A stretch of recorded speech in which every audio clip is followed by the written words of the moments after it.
What drives a human being to kill? Not once, not twice, but again and again and again and again. Behind the quiet neighborhoods of America, behind the smiling faces and the white picket fences, there have walked monsters in human skin. Serial killers, men and women whose names became synonymous with terror. You've probably heard of Ted Bundy. You know the name Jeffrey Dahmer. But tonight, we're going deeper. We're going to the cases that never made the Netflix documentaries. The stories that were buried in old police files and forgotten newspaper clippings. These are the untold stories of America's most chilling serial killers. The ones that will make you lock your doors tonight. This is true crime, and nothing you're about to hear is fiction. Before we begin, I need to warn you. The details in this video are real, disturbing, and not for the faint of heart. Viewer discretion is strongly advised. Anchorage, Alaska, 1983. A 17-year-old girl stumbled into a motel, handcuffs dangling from one wrist, tears streaming down her face. She told the police a story so horrifying that at first, they didn't believe her. She said a man had kidnapped her, a quiet, stuttering bakery owner named Robert Hansen. She said he had taken her to a remote cabin in the Alaskan wilderness, and she said he planned to hunt her like an animal. The police almost dismissed her story. After all, Robert Hansen was a respected businessman. He owned a popular bakery in downtown Anchorage. He was married, had children, went to church on Sundays. Who would believe that this soft-spoken man with a stutter was actually a predator? But one detective, Sergeant Glenn Floth, believed her. And when Floth started digging, what he uncovered was beyond anyone's worst nightmare. Robert Hansen had been kidnapping women for over 12 years. He would fly them in his private bush plane deep into the Alaskan wilderness, hundreds of miles from civilization. And there, in the endless frozen forest, he would release them and hunt them with a rifle, like a hunter stalking deer. He called it his game. These women were his trophies. When police finally searched his home, they found a hidden compartment behind the headboard of his bed. Inside was an aviation map of Alaska, marked with small X's. Each X represented a burial site.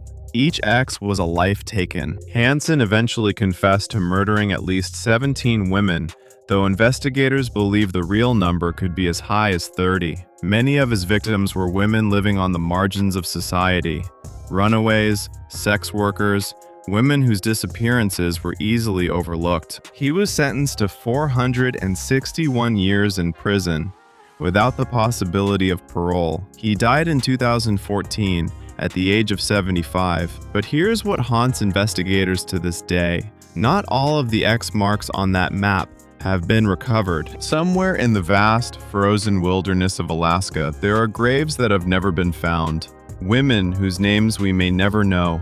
The butcher baker's hunting ground still holds its secrets. If Robert Hansen was a hunter, then the next killer on our list was something far more terrifying. He was a ghost. His name was Israel Keyes, and he is considered by the FBI to be one of the most meticulous, methodical, and frightening serial killers in American history. Here's what made Keyes different from almost every serial killer ever studied. He had no pattern, no type, no preferred location, no signature. Most serial killers operate within a comfort zone. They kill in their own city. They target a specific kind of victim.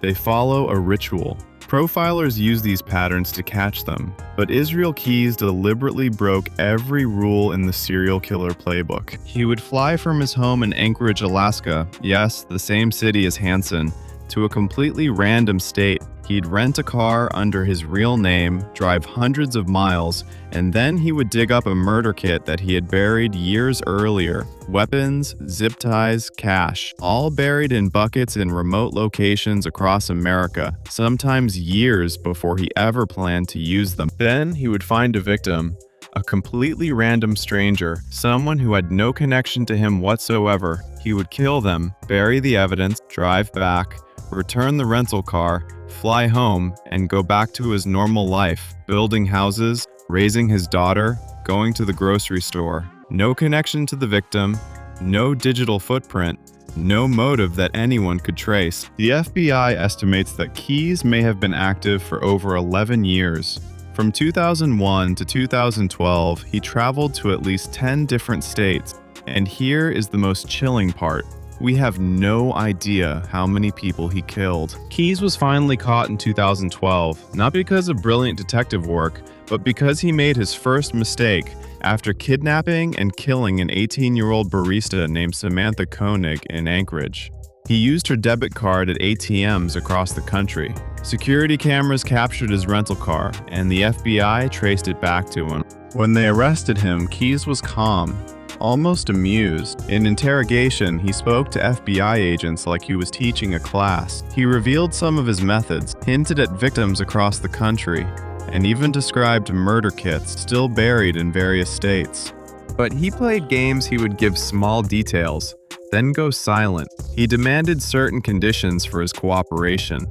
He didn't want his daughter to know what he had done. Before the FBI could extract the full truth, Israel Keyes took his own life in his prison cell on December 1st, 2012.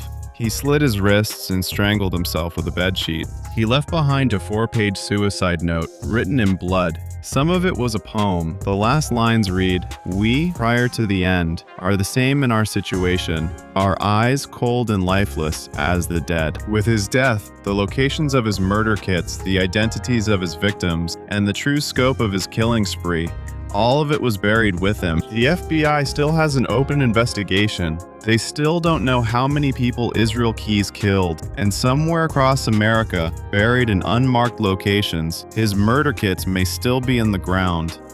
Houston, Texas, 1973. In a quiet suburban neighborhood, children knew him as the Candy Man.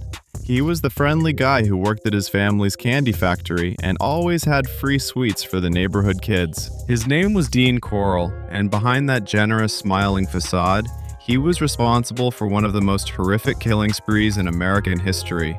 A case so disturbing that even hardened detectives broke down in tears. Dean Corll didn't work alone. He recruited 2 teenage accomplices, David Brooks and Elmer Wayne Henley, boys from broken homes, whom he lured with money, drugs, alcohol, and gifts. In return, they did something unthinkable. They brought him victims. Brooks and Henley would befriend teenage boys from the neighborhood, invite them to parties at Corll's house, and once the boys were inside, they would never leave. Between 1970 and 1973, at least 28 boys and young men between the ages of 13 and 20 were tortured and killed.